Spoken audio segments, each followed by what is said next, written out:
കമലു ഇത് ജൂഹിക്കവളയാണോ മീനാക്ഷി ശേഷാദ്രിയാണോ? ആരെങ്കിലും ആവട്ടെ, ഒന്നും മിണ്ടാതിരി. നിർത്തടാ. 10 ചപ്പാത്തി പരത്താനാണോ ഇത്ര സമയം?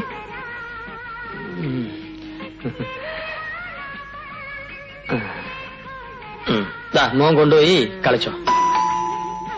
നീ ആരും വന്നിരിക്കുന്നു. ഒരു സ്ഥലത്തിരുത്തി അവിടെ ഇരിക്കും ഗണപതി പോലെ. ഒന്ന് പോയി നോക്ക്. ഒന്ന് പോയി കഥ ഓർക്കും മനുഷ്യ. ഹരിയോ ഗോവിന്ദ്, നീ ഇങ്ങോട്ട് വാ. ആഹാ, ഹരിയോ? ഗോപിയേട്ടൻ ഇപ്പൊ പറഞ്ഞതേ ഉള്ളൂ. ഇരിക്കും, ചിത്രഹാർ കഴിയാറായി. ഞാൻ ചിത്രഹാർ കാണാൻ വന്നൊന്നുമല്ല. ആദ്യം തന്നെ അത് നോക്കി കണ്ണും ചെവിയും കേട്ടെ. അയ്യേ, ന്യൂസായി. ഗോപിയേട്ടാ, ഒന്ന് TV ഓഫ് ചെയ്തേ. പോയി ഓഫ് ചെയ്യടി. നീ ഇരിക്കെ. എന്ത് പണിയായി കാണിച്ചത്? എന്ത് പണി? ഗോവിന്ദേട്ടൻ കാരണമല്ലേ ഇങ്ങനെയൊക്കെ സംഭവിച്ചത്? സംഭവിച്ചാൽ എന്താ? തങ്കം പോലത്തെ ഒരു പെണ്ണല്ലേ. തങ്കം പോലത്തെ പെണ്ണിനെ അവളെ തന്ത വന്ന് വിളിച്ചോണ്ട് പോയി. തന്ത ഒന്ന് വിളിച്ചോണ്ട് പോയി ഞാൻ പറഞ്ഞിട്ടാണോ? അങ്ങനെയാ നല്ല തന്തമാര്. അല്ല, ഇതിപ്പോ അതവളുടെ അസൂയ കൊണ്ടാ. ദൈവമേ, എന്റെ കല്യാണത്തിന് ഇങ്ങനൊരു അബദ്ധം പറ്റിയില്ലല്ലോ. എനിക്ക് അബദ്ധം പറ്റിയല്ലോ. കൊള്ളാവുന്ന എത്ര ആലോചനകൾ വന്നതാ. അമ്മ 100 വട്ടം പറഞ്ഞതാ പാലക്കാട്ടുള്ള പലചരക്കടക്കാരനായിട്ടുള്ള ബന്ധം ഉറപ്പിക്കാന്ന്. അച്ഛന് നിർബന്ധം, സർക്കാർ ഉദ്യോഗസ്ഥൻ തന്നെ വേണോന്ന്.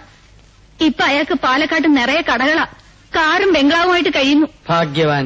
അതൊക്കെ അനുഭവിക്കാൻ എനിക്ക് ഭാഗ്യം വേണം. എന്നാ അവൻ കൂടെ പൊടി. കൊല്ലിയോണം കഴിഞ്ഞ് വല്ലവരെയും കൂടെ പോകുന്നവരൊന്നും ഞങ്ങളുടെ തറവാട്ടിലില്ല. പിന്നെ എന്റെ തറവാട്ടിലുണ്ടോ? എന്നെ കൊണ്ട് വഴിപ്പിക്കരുത്. കണ്ണന്റെ പ്രശ്നം പരിഹരിക്കാനാണ് ഞാൻ ഇങ്ങോട്ട് വന്നത്. ഇവിടെ ഇപ്പൊ അതിലും വലിയ പ്രശ്നം. അല്ല പിന്നെ കല്യാണം കഴിഞ്ഞ് 2 പിള്ളേരായി. ഇപ്പോഴും പാലക്കാടൻ പലചരക്കാണ് ഇവിടെ മനസ്സിൽ. എനിക്കും ആലോചനകൾ പലതും വന്നതാ. 10 പവൻ തരാമെന്ന് പറഞ്ഞപ്പോ എന്റെ അച്ഛൻ ചാടി വീണു. 10 മാറ്റുള്ള പെണ്ണുങ്ങളെ തഴഞ്ഞിട്ടാണ് 10 പവന് വേണ്ടി ഈ ചടാക്കിനെ.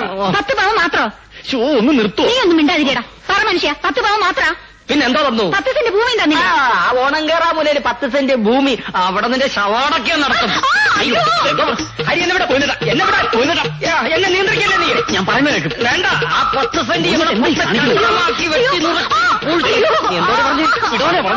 തന്നിട്ട് നീ വലിയ കാര്യമായിട്ട് എന്നെ ഓർത്തെങ്കിലും നിങ്ങൾ ആരെങ്കിലും ഒന്ന് അടങ്ങ്. നിന്നെ ഓർത്ത് ഞാൻ അടങ്ങുന്നു. നിങ്ങൾ ഇങ്ങനെ തമ്മി തല്ലല്ലേ? ഇല്ല. എന്നാ ഞാൻ പോയിക്കോട്ടെ. പോയിക്കോട്ടെ. പോയി ചപ്പാത്തി പറ്റും മനുഷ്യ. കറി ഉണ്ടാക്കി വെക്ക്. ടിവിയിൽ കയറ് തുടങ്ങാൻ സമയം എനിക്ക് കാണണം. ഇവളിങ്ങനെ പോയാൽ ഞാൻ കയറെടുക്കേണ്ടി വരുമല്ലോ.